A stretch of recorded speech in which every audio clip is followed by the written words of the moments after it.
આદર્શવાદનો એક most IMP પ્રશ્ન મિત્રો તમને આપું કે નીચેનામાંથી ધ્યાન અને ધ્યેય બરાબર સંદર્ભે કઈ જોડીઓ યોગ્ય છે બરાબર. તો આ બાજુ છે મિત્રો ધ્યાન આપ્યું છે, આ બાજુ ધ્યેય આપ્યું છે.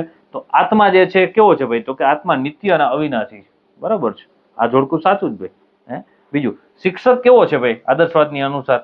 તો કે માર્ગદર્શન આપનાર દૈવી પુરુષ છે. એ વાત સાચી બરાબર. જ્ઞાન કેવું છે? તો કે મૂળ રૂપે આંતરિક છે. જે જ્ઞાનનો ઉદ્ભવ જે છે મૂળ રૂપે ક્યાંથી થાય? તો કે આંતરિક જે અંદરથી જે છે ઉદ્ભવ થાય. એટલે અહીંયા ત્રીજું જે છે એ પણ સાચું છે. વિદ્યાર્થી જે છે એના માટે શું કીધું છે? તો કે વિદ્યાર્થી શિસ્ત પાલક યંત્ર છે. આ વાત થોડીક વધારે પડતી લાગે. વિદ્યાર્થી શિસ્ત પાલક યંત્ર હોય નહીં. શિસ્ત તો એ કોઈ દી જાળવે જ નહીં, આપણે જાળવવાનું હોય. આદર્શવાદની અંદરમાં શિસ્ત પાલક યંત્ર કીધું એટલે એ વિધાન જે છે ને આ યોગ્ય નથી. એટલે અહીંયા જે છે શું કીધું છે? જોડીઓ યોગ્ય છે.